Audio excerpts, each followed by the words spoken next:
பகவத்கீதையோட சாரத்துப்படி தெய்வத்தை நேரா பார்க்கலாம், உடலால பார்க்கலாம், மனதால பார்க்கலாம், மனுஷனுக்கு மனுஷன் நேரா பேசுற மாதிரி பார்க்கலாம். இது பகவத்கீதையில சொல்லி இருக்கிறது. இதுக்கு முக்கியமா கடைப்பிடிக்க வேண்டியது சந்நியாசத்தை கடைப்பிடிக்கணும். சந்நியாசம் அப்படிங்கிறதோட பொருள் என்னன்னு கேட்டா, மனதாலே மனது கொண்டு மனது வழியே எல்லாத்தையும் விட்டுறது சந்நியாசம் அப்படிங்கிறது பொருள்.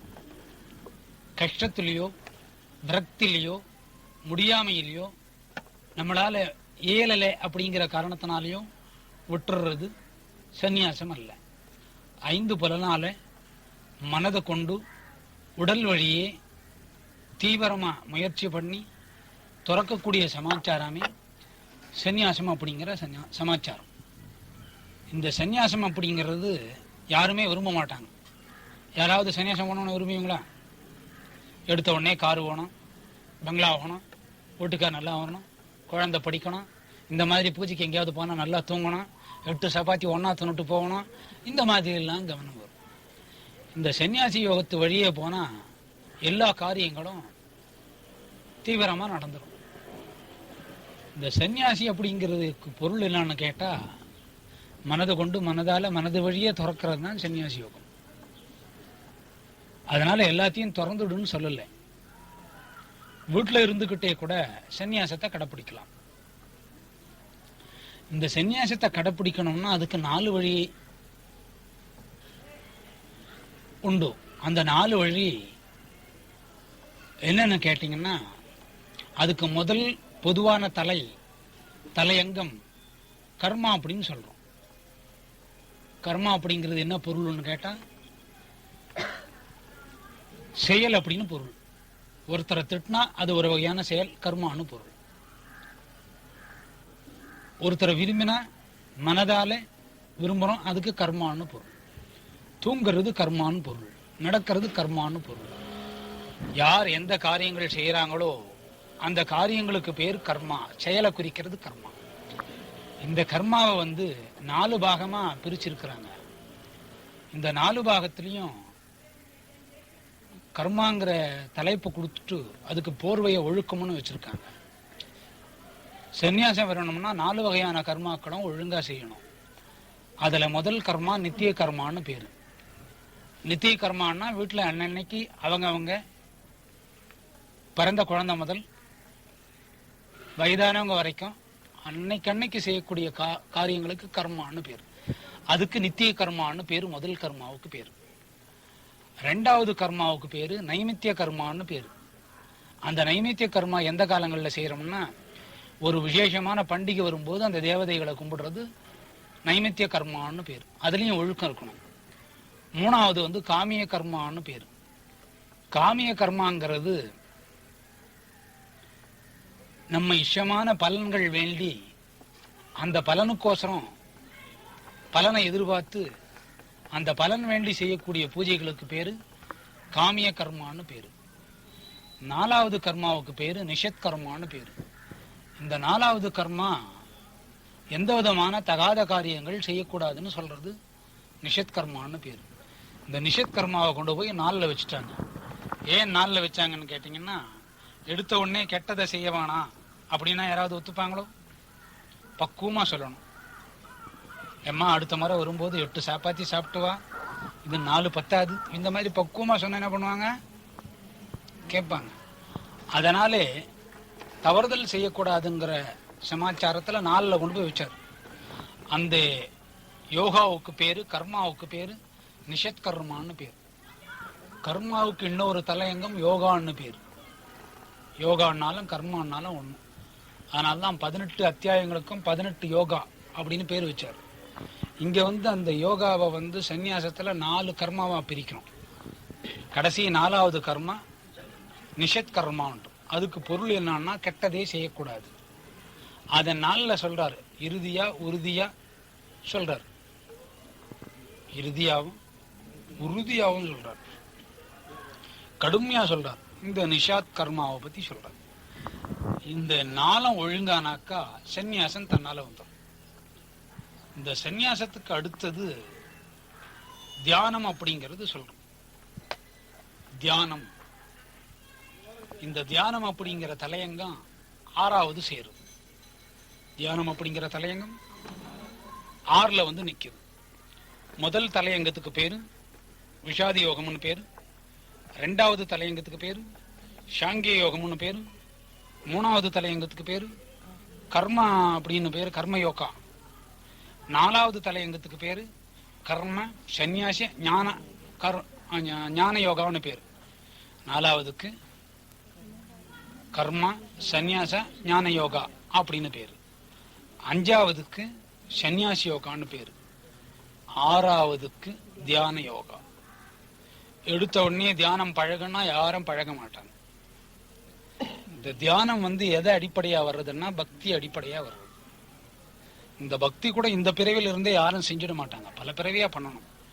இதுல ரொம்ப சிறந்தது வந்து பக்தி.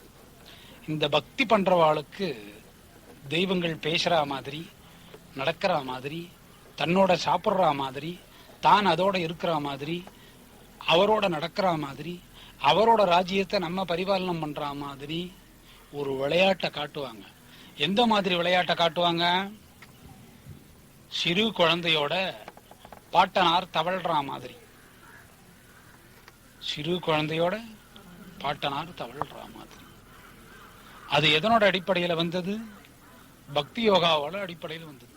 இப்ப நம்ம பேச போறது என்னன்னு கேட்டீங்கன்னா தியானம் அப்படிங்கிற யோகாவோட பேச போறோம். தியானம் அப்படிங்கிறது பக்தி யோகாவே மறைமுகமா பின்னி பிணைஞ்சு இருக்கு. இது 6வது யோகா, தியான யோகா. சரியா சார்? ஆபரேட்டர் சொல்லுங்க. அதாவது இப்ப பேசக்கூடிய சமாச்சாரம் தியானம் அப்படிங்கிற யோகா. யோகாவில் தியானம் அப்படிங்கிற யோகம். இது எத்தனாவது இலக்கில வருதுன்னு கேட்டா 6வது இலக்கில வருது. நம்பர் எங்க வருது? 6வது இலக்கத்துல வருது. இது 6வது இலக்கத்துல ஏன் வச்சாங்க அப்படிங்கறத ஒரு 2 நிமிஷம் நீங்க யோசனை பண்ணீங்கன்னா தெரியும்.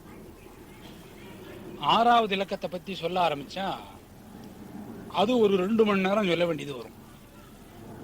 அந்த ஒவ்வொரு இலக்கத்துக்கும் ஒவ்வொரு பேர் இருக்கு.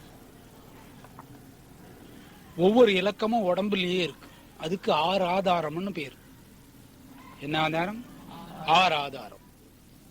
கடைசியா 7வது ஆதாரம் சகசிராரம், சிரசுல இருக்குது, எல்லாருக்கும் இருக்குது. 6வது இலக்கில வச்சதுக்கு காரணம் இதுவே, 6 ஆதாரம். முதல் ஆதாரம் எங்க ஆரம்பிக்குதுன்னாக்கா ஆணா இருந்தாலும் பெண்ணா இருந்தாலும் குதம் அப்படிங்கிற இடத்துல ஆரம்பிக்குது. மலஜலம் கழிக்கிறமே, மலம் கழிக்கக்கூடிய ஓட்டையில பின்பாகம் அந்த வாய் சின்னதா இருக்கும். மனுஷனுக்கு இந்த வாய் ரொம்ப சின்னது. எது? சாப்பிட்ற வாய் இருக்கே, உதடு ரொம்ப சின்னது. அதே மாதிரி மலம் கழிக்கக்கூடிய ஓட்டை ரொம்ப சின்னது. எத்தனை கப்பல் கோதுமை வந்தாலும் என்ன பண்றான்? பெரிய கப்பல் கோதுமை வந்தா கூட அவ்வளூண்டு வாயில துண்ணுறான், அவ்வளூண்டு ஓட்டையில எங்க பண்ணிக்கிறான்?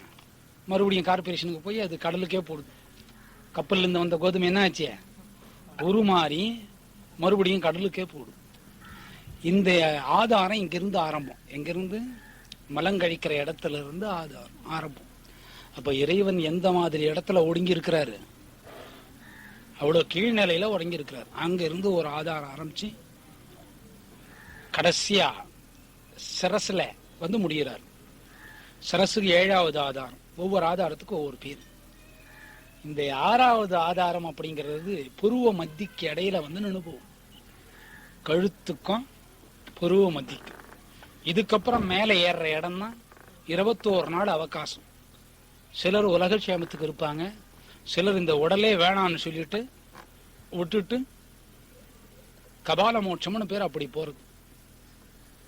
இதுக்கு 6வது ஆதாரத்தை குறிக்கிறதுனால, 6 ஆதாரங்களை குறிக்கிறதுனால தியான யோகத்தை எங்க வச்சாங்க? 6வதுல வச்சாங்க. இதுக்கு முன் யோகம் சன்னியாசி யோகம். அதையே 5ல வச்சாங்க. உடல்ல இருக்கிற பஞ்சபூதங்கள், அதனோட தொடர்பு வெளி பஞ்சபூதங்கள், ஆகாசம், காத்து, இந்த மாதிரி பஞ்சபூதங்கள், உடல்ல இருக்கிறது கண், மூக்கு, வாய், இந்த மாதிரி பஞ்சபூதங்கள். இந்த பஞ்சபூதங்களை கொண்டுதான் ஒழுங்கா வரணுங்கிறதுனால சன்னியாச யோகத்தை 5வதுல வச்சாங்க. 6வது தியான யோகம் 6 ஆதாரத்தை அடிப்படையா வச்சு 6வதுல வச்சாங்க.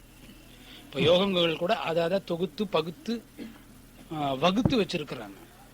இப்ப நம்ம பேசக்கூடியது தியான யோகம் அப்படிங்கிறது பேச போறோம். இந்த தியான யோகம் 6வது இலக்கத்துல ஏன் வச்சிருக்கிறாங்க அப்படிங்கறத பத்தி இப்ப சொல்லிட்டோம். இதுல முக்கியமான கட்டம் என்னன்னு கேட்டீங்கன்னா, இதுக்கு முன்ன சொல்லியிருக்கோம் கர்மா அப்படிங்கிறத பத்தி சொல்லியிருக்கோம். கர்மானா ஒரு செயல் அப்படிங்கிறது, கர்மா அப்படிங்கிற செயல் ஒழுங்கானா சந்நியாசம் அப்படிங்கிறது வந்துருது. இந்த கர்மா அப்படிங்கிறது எப்படி செய்யணும்னு கேட்டா, எதுலேயுமே மனம் சம்பந்தம் இல்லாம செய்யணும். அப்பதான் சந்நியாசம் அப்படிங்கிறது வரும். சந்நியாசம் அப்படிங்கிறது என்னன்னு சொல்லி இருக்கிறோம்னு கேட்டா, மனதாலே, மனது கொண்டு, மனது வழியே உடலை ஆதாரம் வச்சு துறக்கிறது சந்நியாசம்னு சொல்லியிருக்கோம். இந்த சந்நியாசம் வந்ததுக்கு அப்புறம் யோகிங்கிற நிலை வருது. யோகி எதுவுமே வாணாங்கிற நிலைக்கு மனம் வந்துடுது. யோக நிலைக்கு வர்ற போது சந்நியாசம் முழுநிலைக்கு வருது. யோக நிலைக்கு அப்புறம் மனம் சாந்த நிலைக்கு வந்துடுது. சாந்த நிலைக்கு மனம் வந்தா நிச்சயம் வந்தா, நிஷ்டைன்னாக்கா யோகத்திலேயே உட்காந்துட்டு இருக்கிறதுன்னு பொருள். எந்த உணர்வு இல்லாம உட்காந்துட்டு இருக்கிறது பேரு நிஷ்டை. நிஷ்டை வரும்போது சாந்தி வந்துடுது. இப்ப நிஷ்டை, யோகி இந்த சப்ஜெக்டை விட்டுட்டு சந்நியாசத்துக்கே வரும். சந்நியாசம் அப்படிங்கிறது என்ன சொல்லியிருக்கிறோம்? மனதை கொண்டு, மனதாலே, மனது வழியே உடலை ஆதாரம் வச்சு எல்லாத்தையும் துறக்கிறதுனா சந்நியாசம் அப்படின்னு சொல்லியிருக்கிறோம். இந்த சந்நியாசத்துக்கு முக்கியமா என்ன வேணும்னு கேட்டா, கர்மா அப்படிங்கிறது வேணும். கர்மா ஒழுக்கமாகணும். சன்னியாசி ஆயிட்டா கர்மாவுக்கு வேலை இல்லையேன்னு நினைக்க கூடாது. சன்னியாசியா வந்துட்டா நினைப்பே இல்லை, நினைவில்லை, எந்த வேலையும் செய்யக்கூடாது அப்படிங்கிறது பொருள் அல்ல. அப்பவும் கர்மா உண்டு. எப்படி கர்மா உண்டுன்னு கேட்டா, நீ சன்னியாசி ஆனா நான் உனக்கு எல்லாத்தையும் சொல்றேன்னு சொல்றார். யாரு? கிருஷ்ணா. யார் இடத்துல சொல்றாரு? அர்ஜுனன் இடத்துல சொல்றார். உடனே அர்ஜுனன் ஒரு குறுக்கு கேள்வி கேட்டாராம். என்ன கேள்வி கேட்டாரு? சன்னியாசின்னா எல்லாத்தையும் திறந்து வந்துடுறதான பொருள். அப்ப நானும் சன்னியாசி ஆயிட்டேன், போர் அப்படிங்கிறத வானா, அதை திறந்துடுறேன்னு சொல்றாரு. எதை திறந்துடுறேன்னாரு? இந்த பக்கம் அண்ணா, இந்த பக்கம் உறவினர், இந்த பக்கம் தாத்தா. கர்மா ஒழுங்கானா சன்னியாசம் வரும், சன்னியாசம் ஒழுங்கானா எல்லாத்தையும் திறந்துடுறோம். அப்படி எல்லாத்தையும் திறந்துட்டா சன்னியாசி ஆயிடுறேன்னு சொல்றையே, நான் எல்லாத்தையுமே திறந்துட்டேன். என்னென்ன திறந்துட்டேன்? நாட்டை திறந்துட்டேன், படை வேணான்னு கூட திறந்துடுறேன். ஆகினாலும் நான் போர் செய்ய மாட்டேன், நான் சன்னியாசி ஆயிட்டேன் அப்படின்னு சொல்றாரு. அதுக்கு உடனே கிருஷ்ணா பதில் சொல்றாரு, நீ எல்லாத்தையும் திறந்துட்டது உண்மை, எதிரில் இருக்கக்கூடிய கௌரவர்களோட உறவை துறக்க முடியல. அப்போ உன்னோட கர்மா ஒழுக்கம் இல்லை. ஆகியனால போற சிந்தனை செஞ்சு செய்யணும் அப்படிங்கிற ஆரம்பிக்கிறாரு தியான யோகத்துல. சன்னியாசி அப்படிங்கிற வாசகத்தை திரும்ப திரும்ப எதுக்கு சொல்றோம்னா, அப்பதான் தியானத்தோட பழக்கம் ஒழுக்கத்துக்கு வரும் அப்படிங்கிற பொருள். பேசுறது தியான யோகமானா கூட அதில் சந்நியாசத்தை நம்ம கலந்து பேசுறோம். காரணம் என்னன்னு கேட்டீங்கன்னா, சந்நியாசம் அப்படிங்கிறது எல்லாத்தையும் திறந்துட்டு செயல்படாம இருக்கிறதுங்கிற பொருள் அல்ல.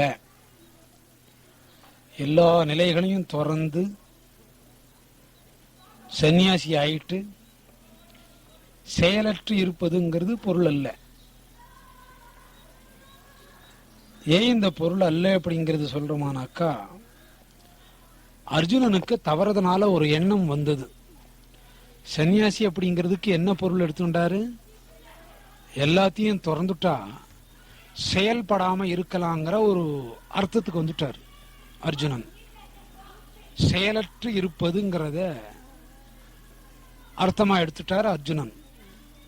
அந்த மாதிரி அர்ஜுனன் அர்த்தம் எடுத்துக்கின்றதுனால செயலற்று இருந்தா போர் செய்ய வேண்டாம் அப்படிங்கிற ஒரு கேள்வியை கிருஷ்ணனிடத்துல கேட்கிறார். அதுக்கு கிருஷ்ணன் சொல்றாரு, உன்னோட கர்மாக்கள் ஒழுங்கா வரல. கர்மாக்கள் ஒழுங்கா இருந்தா அந்த உறவுங்கிற ஒரு நிலைக்கு மனம் போயிருக்காது. உறவுங்கிற நிலைக்கு மனம் போனதுனால நீ முழு சன்னியாசி ஆகல. ஆக சந்நியாசத்தோட பொருள் எல்லாத்தையும் திறந்துட்டு செயல் இல்லாம இருப்பதுங்கிறது பொருள் இல்லை. உதாரணத்துக்கு ஒரு யோகி, பெரிய மகான், ஒரு ரிஷி, இவங்கெல்லாம் என்ன பண்றாங்க, சன்னியாசி ஆயிட்டா கூட அவங்க எந்த பொருள்களோடையும் எந்த மக்களோடையும் பொன் பொருள் அதோடையும் ஒட்டாம உலக இயக்கங்களுக்கும் உலகத்தில் இருக்கிற ஜனக்ஷேமங்களுக்கும் தன்னோட கர்மாவை உபயோகப்படுத்துறாங்க. இப்போ ரிஷிகளும் யோகிகளும் முனிகளும் இந்த கர்மாவை எதுக்கு உபயோகப்படுத்துறாங்க? பொது ஜன சேவைக்கு உபயோகப்படுத்துறாங்க. இதுல இருந்து என்ன தெரியுது? சந்நியாசம் அப்படின்னா ஒழுங்கான 4 கர்மா நிலையை அடைஞ்சா கூட கர்மா அப்படிங்கிற செயல் இருந்துகிட்டே இருக்கணும்னு பொருள். செயல் இல்லாம இருப்பது சந்நியாசம் அப்படிங்கிறது பொருள் அல்ல. இப்ப சந்நியாசத்தோட பொருள் என்ன? எல்லாத்தையும் திறந்தா கூட செயல்பாடு இருக்கணும். 4 வகையான கர்மாக்களும் ஒழுங்கா இருக்கணும். செயல்பாடு அப்படிங்கிறது இல்லாம இருக்கிறது தான் சந்நியாசம் அப்படிங்கிற பொருள் அல்ல. இப்ப சந்நியாசத்தோட நிலை இததான் அர்ஜுனனுக்கு கிருஷ்ணன் விளக்கி சொல்றார். நீ மனதால மனதை கொண்டு உங்க உறவினரால் துறக்க முடியல, உறவை துறக்க முடியாததுனால உன்னோட கர்மா அடிபட்டு போடுத்து.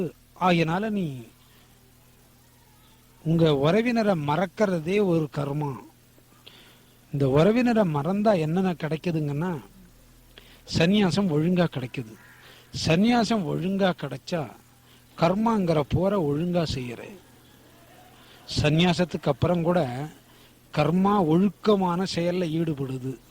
அது ஒழுக்கமான செயல்ல எந்த ரூபத்தில் ஈடுபடுது? போருங்கிற வாசகத்துல ஈடுபடுது. அப்ப நீ போர் புரியணும்.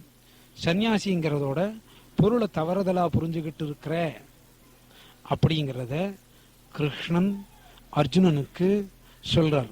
இதை எந்த யோகத்துல சொல்றாரு? தியான யோகத்திலேயே சொல்றாரு. தியான யோகத்துல கூட எது மையமா வச்சு சொல்றாரு? சந்நியாசத்தை தான் மையமா வச்சு சொல்றாரு. சந்நியாசம் அப்படிங்கிறது மையமானாத்தான் கர்மாக்கள் ஒழுங்கா வரும். கர்மாக்கள் ஒழுங்கா வந்தா தியானம் கூடும் அப்படிங்கிற பொருள்.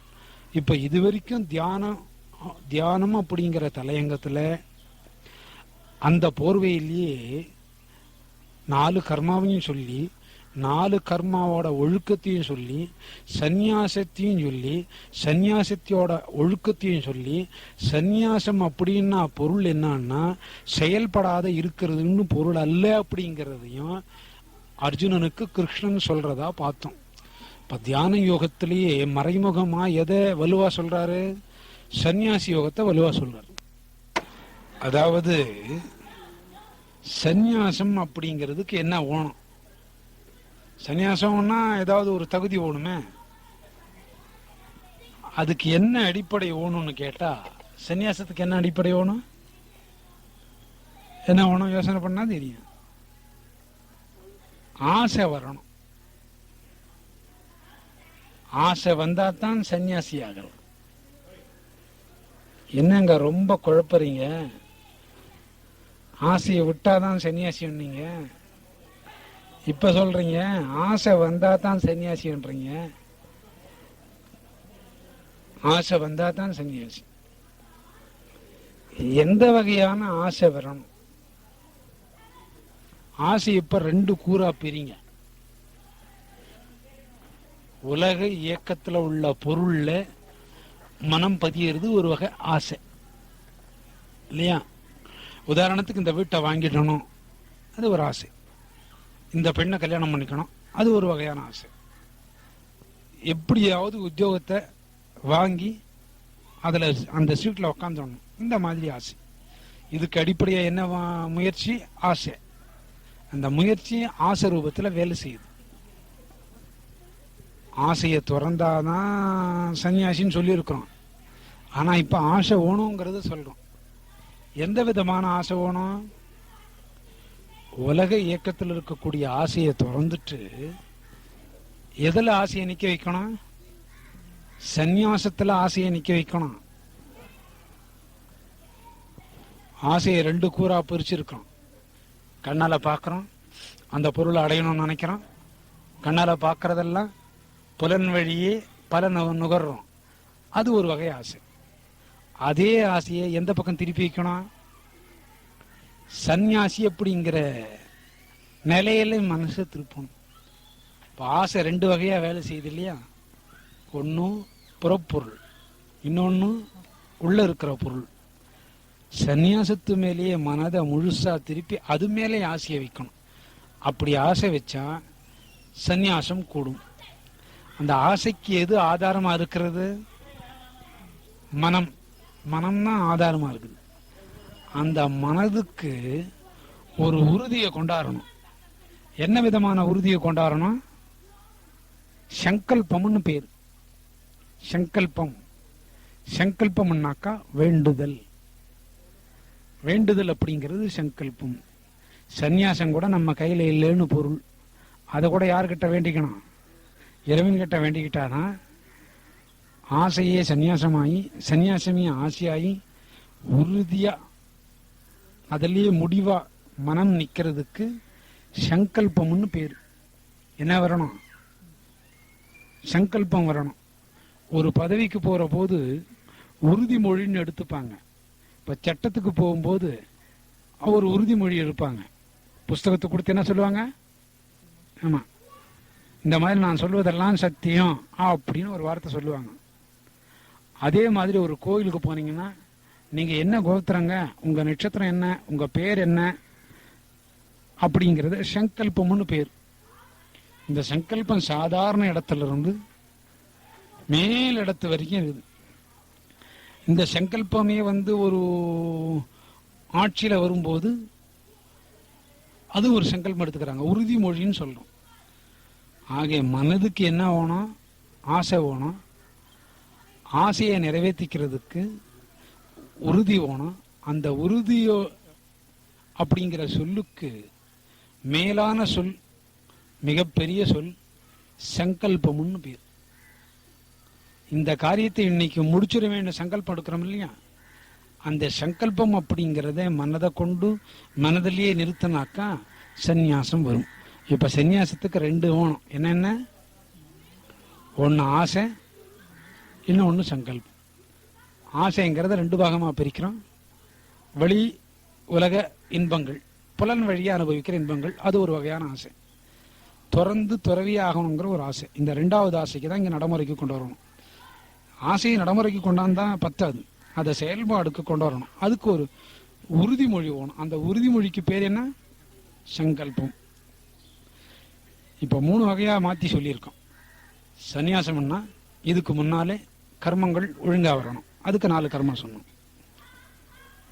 1, அந்த 4 கர்மாவாலையும் ஒழுக்கமா வரணும். அந்த ஒழுக்கம் போர்வையில மறைஞ்சிருக்கிறது 2. 3வது சந்நியாசம்னாக்கா செயல்பாடு இல்லாது இருக்கிறதுங்கிறது பொருள் இல்லை, செயல்பாடு இருக்கணும். அந்த செயல்பாடு யோகி, கடவுள், முனி, ரிஷிங்களுக்கு கொடுத்துருக்கிறோம். அடுத்து சந்நியாசத்துக்கு வேண்டியது ஆசை, ஆசைக்கு அடுத்தது சங்கல்பம். இப்ப சந்நியாசத்தையே இத்தனை பாகமா பிரிச்சிருக்கிறோம். இதுல கர்மா வந்துருச்சு. கர்மாவிலிருந்து மறுபடியும் இப்ப சங்கல்பத்துல கொண்டு வந்து கொடுத்துருக்கோம். அந்த சங்கல்பம் அப்படிங்கிறது தான் உறுதி. இப்ப சந்நியாசத்தை யாராவது விரும்புவாங்களோ? இந்த சங்கல்பம் உறுதிங்கிற வாசகத்தை எதுக்கு சொன்னோங்கிறத இப்ப சொல்ல போறோம். அதாவது கடைசியா கொண்டு வந்து சேர்த்திருக்கிறது சங்கல்பம்னு கொண்டு வந்து சேர்த்திருக்கோம். இந்த சங்கல்பத்தை 2 பாகமா பிரிக்கிறோம். எப்படி ரெண்டு பாகமா பிரிக்கிறோம்னு கேட்டா,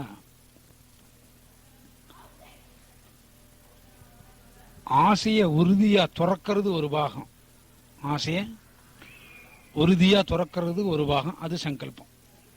ரெண்டாவது சங்கல்பம் அதே ஆசையே உறுதியா சந்நியாசத்திலேயே மனசை நிற்க வைக்கிறது, அது ஒரு வகையான சங்கல்பம்.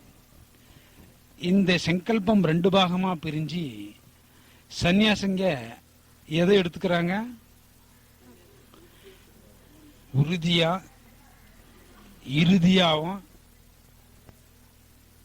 மனதால சந்நியாசம் அப்படிங்கிற வாசகத்தை சங்கல்பம் பண்ணி எடுத்துக்கிறான். இது ரெண்டாவது வகையான சங்கல்பம். இப்ப நம்ம ரெண்டாவது வகையான சங்கல்பத்தில் எல்லாம் இருக்கிறோம். எப்படி இருக்கிறோம்? மனம் தோஞ்சு போய் தூக்கம் வர்ற மாதிரி, வீட்டுக்கு போகணும்னு நினைக்கிற மாதிரி, அந்த மாதிரி சங்கல்பத்தில் இருக்கிறோம். அதுக்கும் தலையாட்டுங்க, பரவாயில்ல. ஆக இப்ப நமக்கு ரெண்டாவது சங்கல்பத்தை ரெண்டா பிரிச்சோம். ரெண்டாவது சங்கல்பத்தில் தான் நமக்கு இப்ப முக்கியம். இந்த மாதிரி இருந்தா என்ன ஆயிடுதுன்னு கேட்டா, சங்கல்பம் இறுதி உறுதி அறுதியானாக்கா சந்நியாசத்துல மனம் நின்று போகுது. ஆசை எந்த பாகத்துல நிக்குது? உலகியல்கள் அப்படிங்கிற பாகத்தை விட்டுட்டு, புலன் வழிய இன்பம் அனுபவிக்கிற பாகத்தை விட்டுட்டு, உள் முகமா மனசை திருப்பக்கூடிய வழியில மனம் நிக்குது. இப்ப இது ரெண்டாவது வகையான சங்கல்பம். இந்த சங்கல்பத்தினாலே மனம் எந்த நிலை அடையுதுன்னு கேட்டா, தியானத்துக்கு பக்குவமாகுது. மனம் எப்ப பக்குவமாகுது? தியானத்துக்கு பக்குவமாகுது. எப்போ? சங்கல்பத்தை உறுதியா சந்நியாசித்து வழியே எடுத்துட்டு போனாதான் தியானம் கை கூடுது. தியானம் கை கூடுறதுக்கு என்ன வேணும்? சங்கல்பம் வேணும். தியானம் எப்படி கூடுது? உறுதியா நின்னுட்டோம்னாக்கா மனம் ஒரு நிமிஷத்துல சமாதி நிலைக்கு அடைஞ்சிடுது. சமாதி நிலை என்ன? ஒரு வகையான தூக்கம்னு கூட சொல்லலாம். ஆகவே இந்த தியானத்துல உட்கார்றவங்க 2 அடிக்கு குறைவான இடத்துல உட்காரணும். 2 அடிக்கு மேல உட்காரக்கூடாது. 2 அடிக்கு மேல உட்காரக்கூடாது. 2 அடிக்கு குறைவா இருக்கணும். தரமட்டத்துல இருந்து நீர்நிலைகள், தீ பிடிக்கிற இடம், காற்று வேகமா வீசுற இடம், ஆற்று வெள்ள பெருக்கெடுத்து ஓடக்கூடிய அந்த படுக்கையான இடத்துல தியானத்துல அமரக்கூடாது. அதிக சப்தம் உள்ள இடத்துல அமரக்கூடாது. இந்த கட்டுமானம் எல்லாம் கொடுத்துருக்குறாங்க. இதுக்கு தியானத்துக்கு உட்கார்றதுக்கு முன்னே 3 மணி நேரத்துக்கு முன்னாலே ஆகார ஒழுக்கம் இருக்கணும். 3 மணி நேரத்துக்கு முன்னால சாப்பிட்டுறணும். இல்லே சாப்பிட்டதுக்கு அப்புறம் 3 மணி நேரத்துக்கு அப்புறம் தியானத்துல உட்காரணும். வெறும் தரையில உட்காரக்கூடாது. ஏன் உட்காரக்கூடாது வெறும் தரையில? தரை என்ன பால்? பெண் பால். உடனே என்ன பண்ணுவாங்க? எல்லா உங்களோட மகா சக்திய கூட இழுத்துப்பாங்க. ஒரு பையன் திடீர்னு துறவரம் எடுத்துக்கிறத ஒரு தாய் விரும்ப மாட்டான். இங்க திறந்தவர் பையனாவும் தாயாரு பூமியாவும் ஒரு மனையில உட்காரணும். அந்த மனை அப்படிங்கிறது அதுக்கு மேலே பல வகையான தோல் எல்லாம் போட்டு வழக்கமா உட்காருவாங்க. மான் தோல், புலித்தோல், இந்த மாதிரி எல்லாம் போட்டு உட்கார்றது. அதை விட உச்சிதமானது பட்டு வஸ்திரம் போட்டு உட்காரலாம். பட்டு வஸ்திரத்துக்கு கீழே தர்பை போட்டு உட்காரணும். தர்பை. இந்த தர்பை அப்படிங்கிறது இந்த கிராண காலங்கள்லயும் வீட்டுல சாரதம் பண்ற போதும், சாரதம்னா திதி, கிரகப்பிரவேசம் பண்ற போதும், கல்யாணங்கள் பண்ற போதும் இந்த தர்பையை எங்க மாட்டி விடுறா? மோதிர விரல்ல மாட்டி விடுவாங்க. இந்த தர்பைக்கு என்ன ஒரு சக்தின்னு கேட்டா, இறந்தவங்களோட ஆத்மாவோட இந்த மந்திர ஜபங்களை கொண்டு போய் சேர்க்கிற சக்தி உண்டு. எதுக்கு? தர்பை. ஆகையினால மனைக்கு மேல தர்பை, தர்பைக்கு மேல ஒரு பட்டு வஸ்திரம், பட்டு வஸ்திரம் இல்லை, பட்டு சம்பந்தமான ஏதாவது ஒரு வஸ்திரம், பட்டுலயே கம்மியான வஸ்திரங்கள், இதையெல்லாம் பரப்பிட்டு தான் மேலே உட்காரணும். தியானம் பண்ணிலே இருக்கிற போது சில நேரத்தில் தியானம் கூடினா மாதிரி தெரியும், சில நேரத்தில் தியானம் பண்ற போது தூக்க நிலை வந்துடும். தூங்கிடுவாங்க. தூங்கிட்டா ரொம்ப உயரமான இடத்துல இருந்தா என்ன பண்ணுவாங்க? கீழே விழுந்துருவாங்க. நெருப்பான இடத்துல இருந்தா நெருப்பு பிடிச்சிக்கும், ஜலமான இடத்துல இருந்தா ஜலத்தினால ஆபத்து உண்டாகும். ஆகினால தியானத்துக்கு உட்கார்றதுக்கு முன்னே முதல்ல இந்த ஒழுக்கங்களை கடைப்பிடிக்கணும். சங்கல்பம் இறுதி உறுதி அறுதியானாவே மனம் சந்நியாசத்துக்கு வந்து, சந்நியாசத்து வழியே வந்த மனம் சமாதி நிலை அடைஞ்சிடும். எடுத்த உடனே சமாதி நிலைக்கு மனம் போகாது. அதுக்கு தியானம் பழகணும். தியானத்துக்கு என்னென்ன வழிமுறை கொடுத்துருக்குறாங்க? இந்த மாதிரி ஆசனத்துல உட்காரணும். ஆசனம் பண்ணாக்கா இருக்கை. இப்ப ஆசனத்தை மட்டும்தான் சொல்லி இருக்கிறோம். அதுக்கப்புறம் அந்த இருக்கையில எப்படி உட்காரணும்? கிழக்க பார்த்தோ வடக்க பார்த்தோ தான் உட்காரணும். ஆசனத்தோட ஒழுக்கம். அப்புறம் உடலோட ஒழுக்கத்துல முதுகு தண்டு நிமிந்து கழுத்திலிருந்து கீழே இடுப்பு வரைக்கும் நேரா நிக்கணும். இது ஒரு நீதி. ஏன் நேரா நிக்கணும்? தியானம் கூடுறதுக்கு. என்னத்துக்கு நேரா நிக்கணுங்கிறத கொஞ்சம் யோசனை பண்ணுங்க. அதாவது நம்ம உடம்புல எல்லாருக்கும் முதுகு தண்டு உண்டு. நம்ம முதுகு தண்டு மட்டும்தான் நிமிர்ந்து இருக்கிற மாதிரி இருக்கும். மற்ற முதுகு தண்டெல்லாம் வளைஞ்சுதான் இருக்கும். இப்போ ஆடு மாடு நாய் இதெல்லாம் எடுத்துக்கிட்டீங்கன்னா குறுக்கு வாட்டம். நம்ம முதுகு தண்டு நேர வாட்டம். இந்த முதுகு தண்டை எடுத்து பார்த்தீங்கன்னா 8ஆம் நம்பர் இருக்கு பாருங்க, 8 எழுதுறீங்களே, அதை குறுக்க வச்சு பாருங்க.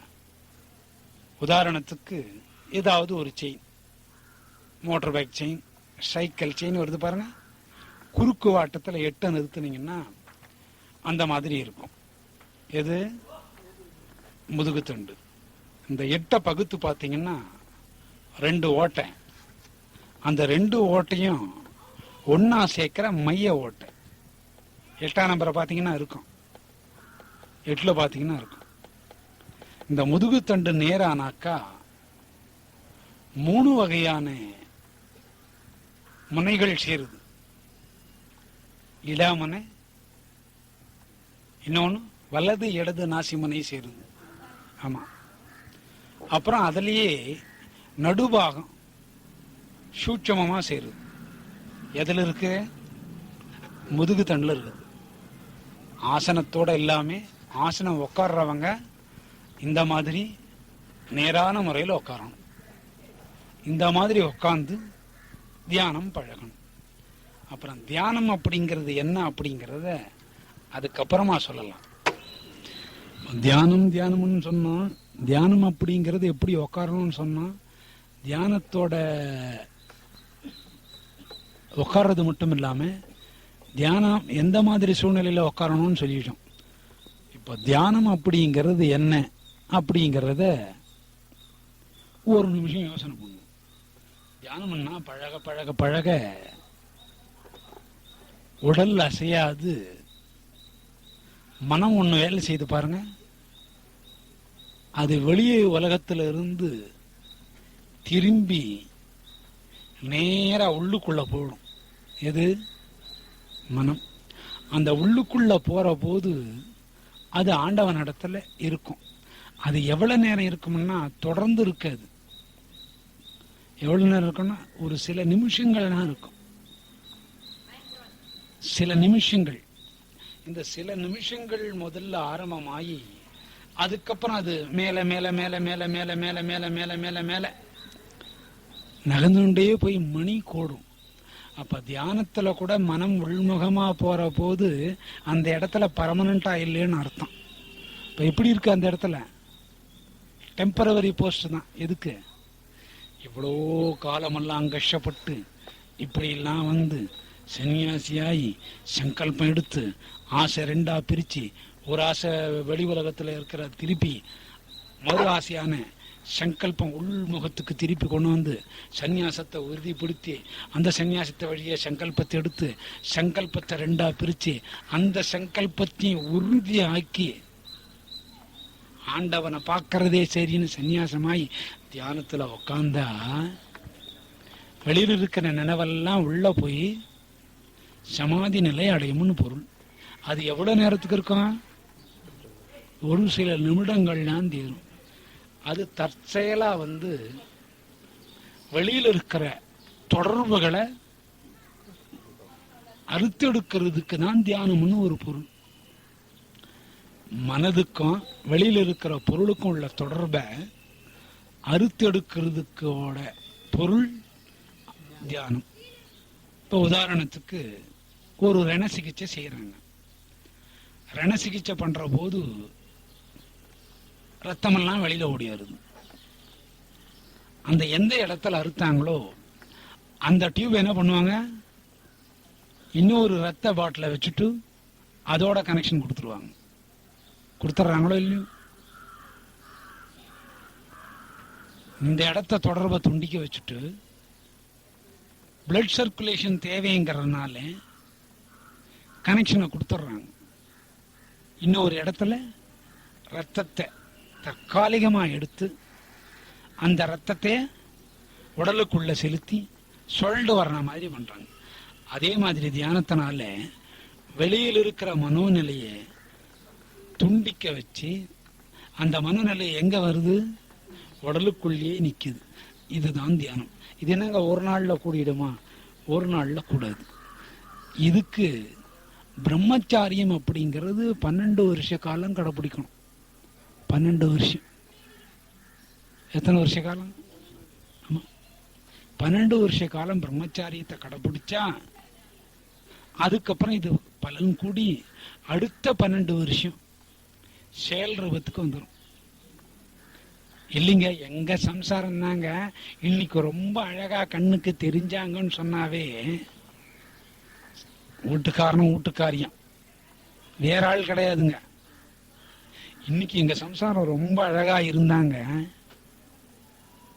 நானும் ரொம்ப நாளா பேசாம கூட இருந்தேன், தொடர்றது கூட இல்லைங்க, இன்னைக்கு தொட்டு பார்க்கலாங்கிற ஒரு நினைவு வந்ததுன்னு சொல்றாங்க பாருங்க, அப்பவே பிரம்மச்சாரியம் போயிடுச்சுன்னு அர்த்தம். நான் ஒரு 20 வருஷமா டாக்டர் சொல்லி இந்த புகையெல்லாம் பிடிக்கிறது இல்லை, புகைய போடுறது இல்லைங்க.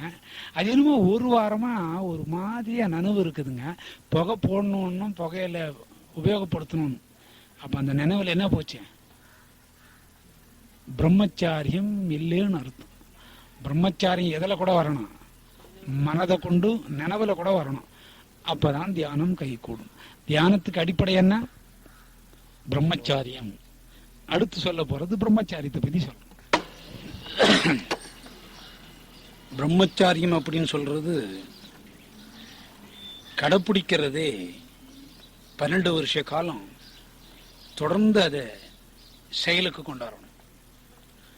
12 வருஷ காலம் மனதை கொண்டு மனது வழியாவே வரணும். மனதால கூட நுகரக்கூடிய பொருள்களை நினைவுக்கு கொண்டாடக்கூடாது. மனதால கூட வெளியில் இருக்கிற பொருள்கள், சின்ன சின்ன இன்பமான வகைகள் மனதால கூட நினைக்காம உடலை கட்டுப்படுத்தி 12 வருஷ காலங்கள் பிரம்மச்சாரியத்தை கடைப்பிடிக்கணும். இந்த மாதிரி 12 வருஷ காலங்கள் பிரம்மச்சாரியத்தை கடைப்பிடிச்சா தெய்வீக நிலைகள் உணர்ச்சி மயமா தெரிய வரும். அடுத்த ஒரு 12 வருட காலங்கள் இதை கடைபிடிக்கிற போது தெய்வத்தோட நேரடி தொடர்புகள் கிடைக்கும். 12 24 வருஷ காலம் பிரம்மச்சாரியமா இருக்கு. இன்னும் ஒரு வகையான பிரம்மச்சாரியத்தோட பலன் என்னன்னு கேட்டா, நேரடி சமாதி நிலைக்கு போய் சமாதி நிலை கூடி அந்த சமாதி நிலையிலேயே 12 வருஷ காலங்கள் உடல் நின்று போகும். 12 வருஷ காலங்கள் உடல் நின்னா அந்த 12 வருஷ காலங்களுக்கு அந்த உடலுக்கு நுகரக்கூடிய பொருள்கள் எதுவும் சேராது. உறக்கம், ஜலம், சாப்பாடு இதெல்லாம் உடலுக்கு எடுக்காது. அது மட்டும் இல்லாம அன்னன்னைக்கு நித்திய கடமைகள், கடன் 1-2 போறது, தூக்கம், இமைப்பு இதெல்லாம் எல்லாமே 12 வருஷ காலங்கள் உடல் சமாதி நிலையிலே நின்று போடும். இது நிக்கிறதுக்கு என்ன காரணம்னு கேட்டீங்கன்னா, கிட்டத்தட்ட மனமும் உடலும் புறத்த அறவே திறந்து அகம் அப்படிங்கிற நிலைக்கு திரும்பி ஒழுக்கம் அப்படிங்கிற பிரம்மச்சாரியத்துக்கு வந்துட்டா சமாதிங்கிற நிஷ்டை கூட 12 வருஷ காலங்களும் இருக்கலாம், அதுக்கு மேலே கூட இருக்கலாம். இந்த காலங்கள்ல தன்னால குருவோட அனுகிரகமும் குருமூல்யமான தகவல்களும் குருமுகமான அபியாசங்களும் நமக்கு கிடைக்க ஆரம்பிக்கும். இதுக்கு அத்தியாவசியமானது என்னன்னு கேட்டீங்கன்னா, பிரம்மச்சாரியம் தான் அத்தியாவசியமானது. பிரம்மச்சாரம் எதை வழியா வரணும்னாக்கா சந்நியாசத்து வழியா வரணும். சந்நியாசம் எது வழியா வரணும்னாக்கா சங்கல்பம் அப்படிங்கிறது வரணும். சங்கல்பம் எது வழியா வரணும்னாக்கா உறுதியாகவும் இறுதியாகவும் அறுதியாகவும் ஆசையை சங்கல்பத்திலேயே வைக்கணும். ஆசையை 2 வகையா சொல்லியிருக்கோம். ஒரு ஆசை சங்கல்பத்தில் வைக்கிறோம், ஒரு ஆசை புறப்பொருள்களையும் சின்ன சின்ன இன்பங்கள்லையும் இருக்கிற மனதை பிரிச்சு எடுக்கணும். அது முதல் வகை ஆசை. 2வது வகை ஆசையை நிரந்தரமா சங்கல்பத்திலே வைக்கணும். சங்கல்பத்தில் வச்சோம்னாக்கா சந்நியாசம் வந்துடுது. இந்த சந்நியாசம் வந்துட்டோம்னா கர்மாலாம் ஒழுங்கா வந்துடுது. கர்மாலாம் ஒழுங்கா வர்ற போது தியானம் கூடுது. தியானம் கூடினாக்கா தியானத்துக்கு முன்ன எப்படி உட்காரணும், என்ன மாதிரி அதை உபயோகத்துக்கு கொண்டாடணும்னு சொல்றோம். இந்த தியானத்துக்கு முழுமையானது என்னன்னு கேட்டீங்கன்னா பிரம்மச்சாரியம். பிரம்மச்சாரியத்தை 12 வருஷம் கடைப்பிடிக்கணும். 12 வருஷம் கடைப்பிடிச்சா தியானம் கை கூடி தெய்வத்தோட தொடர்பு, உரையாடல், நடவட பாவம் இதெல்லாம் கிடைக்கிறது. அடுத்த 12 வருஷம் அதே பிரம்மச்சாரியத்தை கடைப்பிடிச்சோம்னா நேரடி தொடர்பு கூட கிடைக்கிறது. இந்த 12 24 வருஷம் இதை நடைமுறைக்கு கொண்டு வர்றது சாத்தியமா இருக்காது. அது பழக்கத்துல கொண்டு வரணும். அடுத்து ஒரு 12 வருஷ காலம் கூட சமாதிங்கிற நிஷ்டையில இருக்கக்கூடியது நிலை ஏற்படுறது. இந்த நிலைக்கு முக்கியமானது என்னன்னு கேட்டீங்கன்னா சந்நியாசமும் அதை நடைமுறைக்கு கொண்டு வரக்கூடிய பிரம்மச்சாரிய ஒழுக்கமும். பிரம்மச்சாரிய ஒழுக்கத்துக்கு எவ்வளவு காலம் கொடுத்துருக்கோம்? 12 வருஷ காலம் கொடுத்துருக்கோம். நீங்க சட்டத்துல பாத்தீங்கன்னா கூட 12 வருஷம் ஒரு பொருள் ஒருத்தரோட உபயோகத்துல இருந்தா 13வது வருஷம் அவளுக்கு சேருமங்கிறது சட்டத்துல கூட கொடுத்துருக்காங்க. அதே மாதிரி 12 வருஷ காலம் பிரம்மச்சாரியம் அப்படிங்கறத நம்ம கடைப்பிடிச்சோம்னாக்கா, இந்த பிரம்மச்சாரியம்னா கல்யாணம் பண்ணிக்கவங்க கூட பிரம்மச்சாரியமா இருக்கலாம். அதாவது சின்ன சின்ன இன்பங்கள்ல மனசை போக விடாம இருக்கிறதே பிரம்மச்சாரியம். புருஷன் மனைவி அப்படிங்கிறவங்க நண்பர்களா வாழ்றது கூட பிரம்மச்சாரியம். இதை எத்தனை வருஷம் பகுத்து கொடுத்துருக்குறாங்க? 12 வருஷ காலம் பகுத்து கொடுத்துருக்குறாங்க. இந்த 12 வருஷ காலங்கள் கட்டுமானம் அப்படிங்கிற பிரம்மச்சாரியத்தும் இருந்தாவே தியானம் கூடும் அப்படிங்கறது சொல்றாங்க. இதுவேதான் பிரம்மச்சாரியம். அதாவது பிரம்மச்சாரியம் ஒழுங்கானாத்தான் தியானம் கூடும்ன்றது இப்ப சொல்லியிருக்கோம். தியானம் கூடுறது 2 வகையா உண்டு. முதல் வகையில் இருக்கிறவங்க எந்த விதமான ஒழுக்கமே இல்லாம திடுமுன்னு தியானம் கூடுறவங்களும் உண்டு. அது எந்த வகையை சார்ந்தவங்கன்னு கேட்டா, பல பிறவிகள் முதல் கொண்டு இதை கடைப்பிடிச்சவங்க நடக்கக்கூடிய பிறவிலே கணவன் மனைவியா இருந்தாலும் எல்லா இன்பங்கள்ல நுகர்வு இருந்தா கூட சில நேரங்களில் தியானம் தனக்கே தெரியாம கூடும். கனவு மூலியமாகவும் தெய்வங்கள் நடை உடை மனதுக்கு தெரிகிற மாதிரியும் பேசுற மாதிரியும் வரும். இவங்க பிரம்மச்சாரியத்தை அதிகமாக கடைப்பிடிக்க வேண்டிய அவசியம் இருக்காது. காரணம் என்னன்னு கேட்டீங்கன்னா, ஏற்கனவே அவங்க பல பிறவைகளில் பண்ண அறிகுறி இந்த பிறவியில் நடக்கும். இது பல ஆயிரம் மக்களில் ஒருத்தருக்கு தான் அந்த மாதிரி நடக்கும். இந்த மாதிரி நடக்கிறவங்களுக்கு கூட சில நேரத்தில் சோதனை வரும்.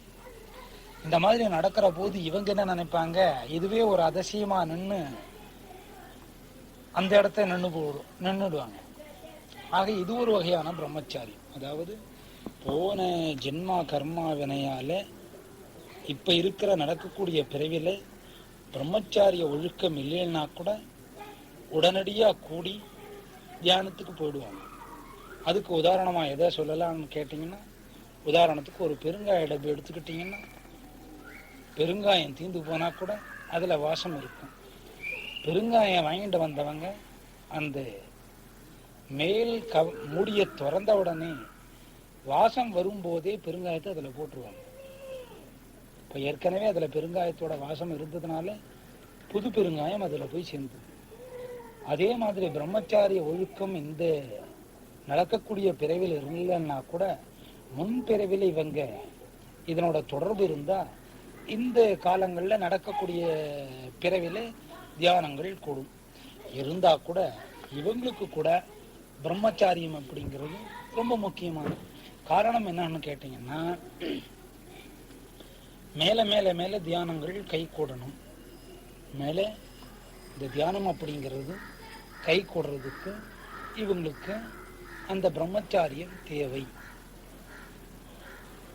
ஆக தியானத்துக்கு அடிப்படையா என்ன தேவைப்படுறது? பிரம்மச்சாரியம் தேவைப்படுறது. இந்த பிரம்மச்சாரியத்தை சன்னியாசி வழியே கர்மா ஒழுங்காகி சங்கல்பம் சங்கல்பத்தை 2 நிலையா சொல்லி அதுக்கப்புறம் பிரம்மச்சாரியத்தை சொல்றோம். இது முதல் வகை. 2வது வகை இந்த பெருங்காய டப்பையும் அதுக்கு தகுந்த மாதிரி முன்பிறவிய நம்ம சொல்லியிருக்கோம். அது ஒரு வகையான பிரம்மச்சாரியம். ஆக எந்த பிறவியில் இருந்தாலும் பிரம்மச்சாரியம் அப்படிங்கிறது இந்த தியான நிலைக்கு அத்தியாவசியம் அப்படிங்கிற பொருள். பிரம்மச்சாரியம் எவ்வளவுக்கு எவ்வளவு கடைப்பிடிக்கிறோமோ அவ்வளவுக்கு அவ்வளவு புறப்பொருள்களில் மனம் நுகர்வு அதிகமாக போகும். இப்போ பிரம்மச்சாரியம் கடைப்பிடிச்சி ஒருத்தர் அந்த வழியாக ஓடியாரணும்னாலும் அதுக்கு எது அத்தியாவசியமான உதவியாக இருக்கணும்? தெய்வத்தோட அனுகிரகம் அப்படிங்கிறது அதிக அத்தியாவசியமான உதவியாக இருக்கணும். ஆக எல்லாத்துக்குமே அனுகிரகம் அப்படிங்கிறது ஒன்று தேவை. அந்த அனுகிரகம் யார் மூலியமா வரணும்? அவ இஷ்ட தெய்வத்து மூலியமா அனுகிரகம் வந்தால் பிரம்மச்சாரியம் கடைப்பிடிச்சி தியானம் கூடும். இப்போ தியானம் கொண்டு அதனோட நிலைகள் என்னென்ன ஆகும் அப்படிங்கிறத பின்னால் சொல்றோம்.